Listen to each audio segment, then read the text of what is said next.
Hi everyone, this video is for people who are new to Warzone or trying to improve. Maybe you've been playing ages and you want to cover all your bases, or maybe you're new and you're looking for some guidance. Either way, I hope there's something for you. Just so you know, I'm not the best Warzone player in the world, I'm not even the best player on my friends list. Though I am somebody who's put in 500 hours, so I know my way around. Now I'm not going to be like the channel, sub to the channel or whatever, because I'm really new at this and I'm not even sure I'm going to make any more videos. What I would ask you is, if you've got a friend who's maybe needs some help, show them the video and hopefully it will help them out.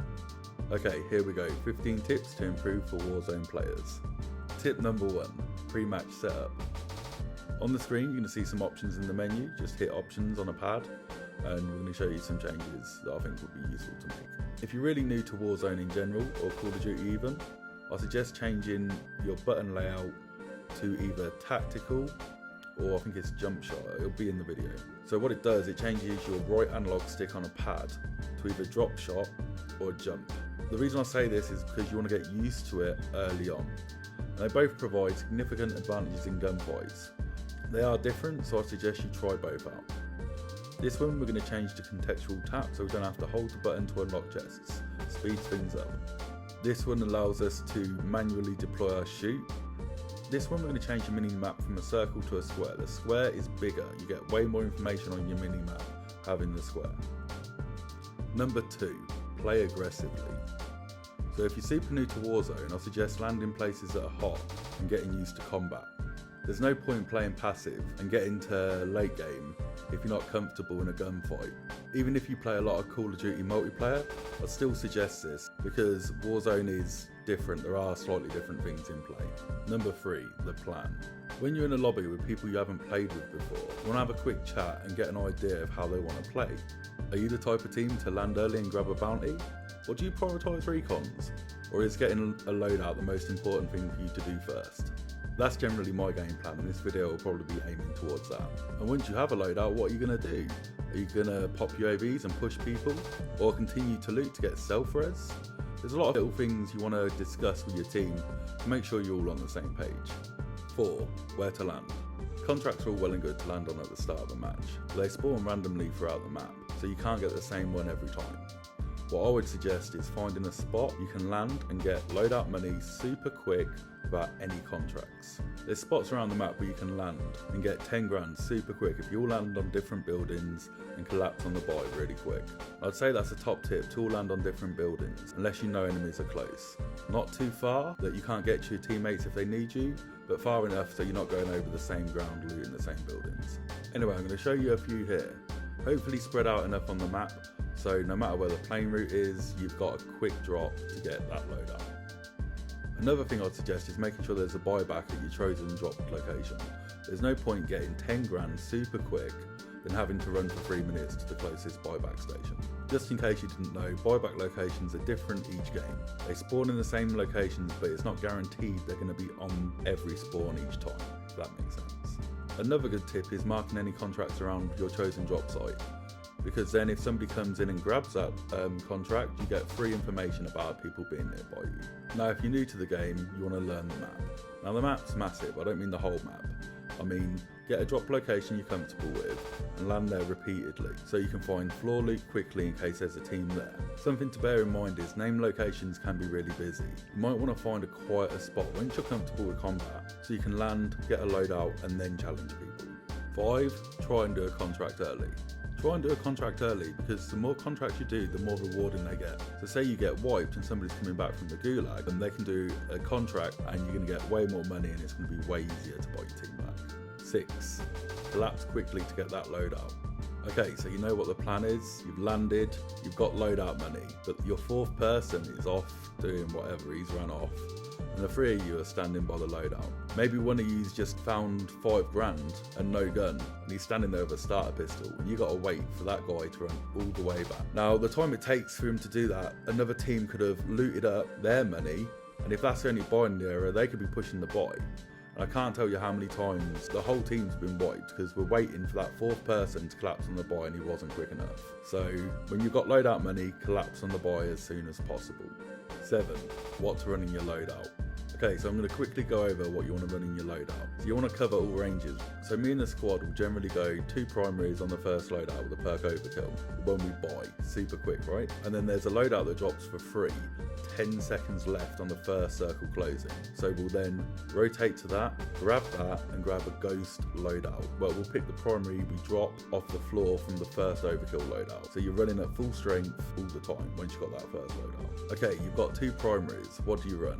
I'd say a must is an up close weapon, and then you want something for longer range. Now I know the map's huge, but I'd say like 75% of the gunfights I'm in are within SMG range. So either you're an aggressive team and you're popping those bounties, popping those UAVs, and you're pushing people, you're probably going to be close. Or say you're a more passive style player and you're chilling in a house, people will end up pushing you. And if you're in a house, you need something close. Either way, aggressive or passive, you need something for up close gameplay. A close up gun like an SMG or a shotgun, or maybe even an assault rifle built for close quarters combat is a must. So that covers one gun. The second gun you want is something probably for more range. Can't really go wrong with an assault rifle built for stability and range. You could use a sniper rifle, a tactical rifle, or a marksman rifle. They're a bit more specialist. I'd say if you're really new to the game, stick with a close-up weapon and an assault rifle. Feel free to branch out once you're a bit more experienced, but if you're super new, SMG assault rifle is a really good strong mix. 8. Get quick at looting. At the start of the season, figure out what floor loot you like. Make a list in your head, prioritising what you're always going to pick up. Then, after a few boxes, you're going to have the loot you want. And the only thing you really need from boxes is ammo, plates and cash, which is all auto pick up when you run over it. So you can go in, grab the chest, quickly run over it and move off. Get quick at looting. 9. Fight together and die together. Now this is probably going to be the most controversial thing on the list, but people who don't do this make me question whether or not I actually want to play with them. If your team has decided to engage enemies, just make sure you help out. That's basically it, but I'm going to expand it a bit more. Say you're in quads and 3 of your team push up, a full squad of 4. And say we're all of equal skill, we down 3 of them, they down 3 of us, and the 4th guy is left on their team in that room. That's easy reses for the 3 people. Your guys are going to get firsted out. The camera's going to pan to the guy who hasn't helped out, 2 buildings away, just chilling. Now what's he going to do? Is he going to run away and try and find 12 grand to res everyone? And then also, like, the team's got to watch that.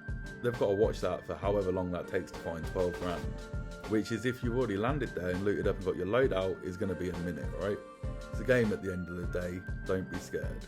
You die trying to help your teammates out, they ain't going to be mad. They probably will be mad though if the camera pans to you, you're 2 houses away, applying no pressure and just chilling. No one's going to be happy with you then. Fight and die with your team. 10. Making calls. Another thing you're going to want to become comfortable with is making calls. Good calls can mean the difference between your team getting wiped or winning that gunfight. Here's a list of some of the calls you could make. Let your team know if you die. Let your team know if you get downed. Tell your team if you down somebody. Tell your team if you full kill somebody. If you crack someone blue. If you just damage them a bit. Where are they? How many do you see? Are they resin? Is your res safe? Be careful calling for a res though, because if your team's still in an engagement and you're calling for a res and it's not safe, they'll try and res you and you'll get both of you killed. Best thing to do is to crawl into a corner out the way, let your team wipe them, and then they'll come and res you. Because it's an easy kill trying to kill somebody who's trying to res. And remember to try not to panic and shout. That can be really stressful for your teammate and it can put them off and make them play worse. Clear comms as well when you're dead, and definitely no music or YouTube videos. Avoid backseat driving as well. Either you trust your teammate or you don't. Shouting commands at somebody to do something they're either thinking about doing or are about to do can just add way too much pressure as well. It's not helpful. For sure, give advice if you're dead, but keep it brief. Obviously, if they're forgetting to play, you can see they got a plate, tell them that, stuff like that. But try not to fluster your teammate. Be aware, bad calls can get your team killed as well though, so only make calls unless you're sure what you're saying. If you don't crack somebody blue, don't scream you've cracked somebody blue, because your mate will run around the corner thinking he's got an easy kill, and they're full shield and they'll just melt him. It's happened to me. I've watched it when I'm spectating my team. Somebody's called it. It's painful. Please stop doing that. 11. Pick your engagements based on your guns. This is a pretty obvious one, so I'm only going to mention it quickly. Say you're in an SMG and a sniper, and you find yourself just outside SMG range and mid-range combat. What you should do is either push through cover and get within SMG range, especially if you see on the minimap your teammates doing that, or you hear them call that they're going to push. Push in with them with your SMG. Or if you have cover to retreat and nobody's pushed, get to a more comfortable range for a sniper rifle where they're more likely to miss shots with an assault rifle. 12. You don't have to shoot at everyone you see. Okay, this is a bit counterintuitive. It's a shooter, right? You see people, you shoot at them. Nah, not quite. In multiplayer, yeah. In a battle royale game, not so much. Say your team's having to rotate through an open space. You see a full team in front of you doing the same thing. If they haven't seen you, you don't want to open fire. Because if you do, they're all just going to spin round and melt you. And say you were rotating because the gas was at your back, they're just going to wait you out in the little bit of cover you have and you're going to die to the gas. Don't always shoot just because you see someone. 13. Only shoot to kill. This needs a little explaining. So say you see a team and they don't see you. You don't want to just open fire. What you want to do is make sure if you fire at them, they're far enough away from cover that you will down them. Because if you just shoot at somebody and they run straight into cover, that reveals your position and your whole team's position. They know what direction you're coming from, and they're all gonna that dude you shot is probably gonna plate up, and they're gonna be at full health, in cover, ready to engage you. Obviously, if shots have already been fired, yeah, blaze them up, great, shoot them. But if they haven't seen you, take your time, make sure you've got that perfect opportunity to melt them and do it. You got this. 14. Ping. So in 12 and 13, pinging would have been a great idea for the examples I gave because it would give your team an exact location. But you can always ping mid-gunfight. Shouting, he's over there, is never going to be as helpful as a live ping or even a rough ping at their general direction. 15. Pick your battles, especially late game. Okay, so I kind of covered this in don't shoot everyone you see, but I'm going to go a little bit more tactical here. Say it's the last circle, there's 2 full teams left, and it's wide open, there's no buildings to hide in. What do? You gotta ask yourself, do you risk challenging one of the last teams and getting third partied? Now this game is so situational, I can't give a definitive yes or no either way. Helpful, right? But here's some stuff you should bear in mind. If you start shooting, everyone's going to know where you are. You get the drop on a squad, you can down a few people, do it. Just try and be quick. And at this point, it's not about personal glory. If you see somebody that's not, make sure you first them out, even if it isn't your team that knocked them. Let's send them back to the lobby. Also, even doing a little bit of damage can be really helpful because you don't know how many shields they have. They might not have the opportunity to get more shields. So you doing like 100 damage could be the difference between a win or a loss. Watch your ammo as well because you don't know when you're going to have an opportunity to get more. Try and hold the high ground if possible and always remember to keep it cool. Bonus tip, know the meta, play the meta. If you love running SMGs and an SMG has risen to the top of the meta, pick it up and have a go. At least try it because it's probably very, very good. Why would you not use a gun that's best in the game and has the quickest TTK? Obviously, if the meta's a sniper and you're not a sniper guy, maybe try it, see how you get on. If it don't click, fair enough, put it down. But please, please, please, don't be the guy who doesn't run the meta just to not run the meta. It's crazy. I don't see why people do that. Right, that's it, guys. I hope this video was helpful, and good luck in the Warzone. Hope you get some dubs. GG.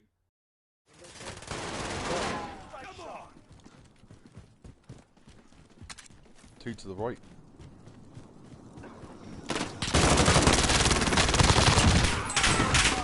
Teammates there. Let's fucking go. I got him. GG, boys. Couldn't have done it without you. Thank you, buddy. With or without you. With or without you. I can't win. With or without you. That's right, I'll sing, motherfucker. Well, they can't hear it, shit. Nah, not yet. They hear us in a minute, right? Yeah.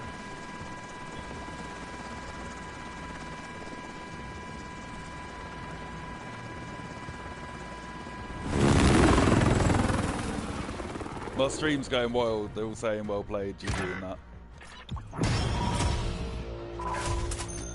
Yo, what's up? Yo, can you hear me? Yo, GG guys. GG, I'm gonna call it late, guys.